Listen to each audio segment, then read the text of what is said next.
Okay. You look fine. Oh, I try. I try. Welcome to Dose Landis, your host, me, Jeff Landis, along with Brendan Brown from Wheatus. How's it going, man? All right, man. It's going well. So, your song, Teenager Bag, has been a hit everywhere. It's been around the block. Oh, yeah. Been around the block, and it's got several tags. But anyways, that's a good thing, though. That's It is. It's all right. I mean, that's a good thing. We're super lucky. I don't want to ever make people think that we don't like it. We love playing that song. It's a difficult song to deliver properly the way people need to hear it. So we got to rehearse it all the time and keep it up, Yeah. Yeah, I was watching a documentary today because a friend of mine named Sunai has been a follower of my show for forever, and he was telling me about the documentary, and I just watched it today, man. It's crazy on how things work with Yeah. We came into the music industry from way outside of it. In fact, in some sense, we still are. And from the early days, even when I was getting close to getting out of college, I was writing music that I really didn't know what to do with because I didn't know how you got there. You know? My dad sold cars. My mom was an interior decorator. Even my grandmother who lived with us worked full time. So it wasn't like we didn't have anybody connected or anything like that. So it was like, okay, well, this sounds like it's a song, but like, so what? There's plenty of songs that happen that some you find out about 20, 30 years later that were beautiful, that should have been, but weren't. Yeah.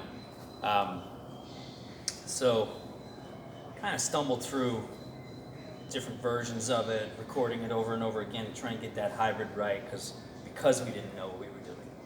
So, or I didn't, I should say. So eventually just kind of got lucky with something that seems to want to do its own work from time to time. So that's lucky. I think that's lucky. It appears there. Speaking of that, we kind of got a mutual friend that's, I also do stuff in the wrestling business as well. Okay. So I was promoting a wrestling show back in 2000 something. You gonna say Spider Nate Webb? Damn, you beat me to it. He was just here, man. You beat me to the fucking punch. He's on the road right now with our van, taking it up serious? to Columbia. He's running Man. an errand for me. He's like, help me out. He's one of our he's a family member. Yeah. He's in the family. He's Wow. trusted pal. When I think Indiana, I think about him, and that's it. And Axl Rose, but Oh yeah. but Nate first. Soon Jeff Landis. No, I'm just kidding. Just kidding. Yeah, man.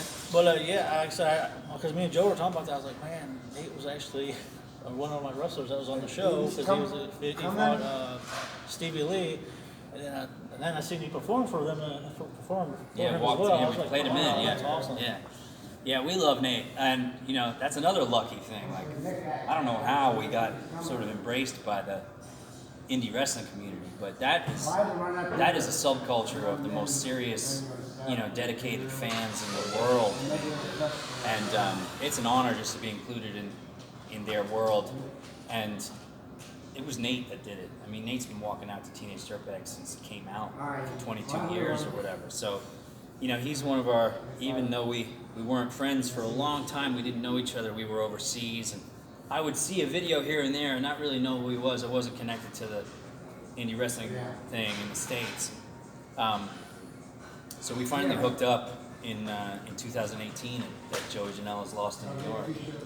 And we got to do a thing together finally. And we just hit it off that day, and then I got to beat the shit out of MJF, which was really satisfying. Nobody can stomp that guy enough. Everyone was getting his hands up. Yeah. You know what he does too. Yeah, man. And it was just a magic day. And ever since then, we've been real tight. We talk on the phone at night and stuff. We're friends like that. Oh, that's good though. Yeah. Because again, like I said, as an entertainment business, man, you got to connect to everybody and everybody. Well, he's another outsider. He came into, I guess, professional wrestling from nowhere. From out in Indiana. So we have similar stories. Like him, our career was partially shaped by 9/11. Having released something or started right before the attack on the tower. So it was just, we have a similar life arc, and we also have a lot in common.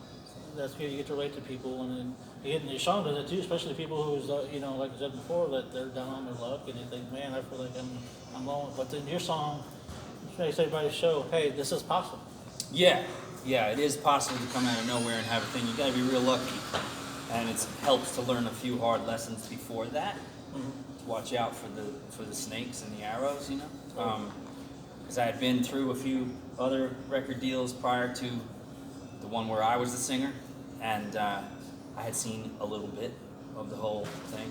I had toured the East Coast opening for Joan Jett and this other band that I was in called Hope Factory, and she was real nice to us and learned a lot from her and her management. So it was, you know, a stumbling through the New York music industry in the '90s thing, and I was real careful about showing anything to anybody that I actually cared about, because I was afraid, and it was with cause, you know. Yeah, no, I understand. Like, I understand with TV, I consider that my first child because I've been doing it since I was 14. Right. I celebrated my 28th anniversary last week, actually. Oh, wow. Oh, Congratulations. thank you, man. I appreciate it. So I consider it as like it's a birth of a child. Like if you're doing something entertainment, like you're producing a song, you're producing a TV show,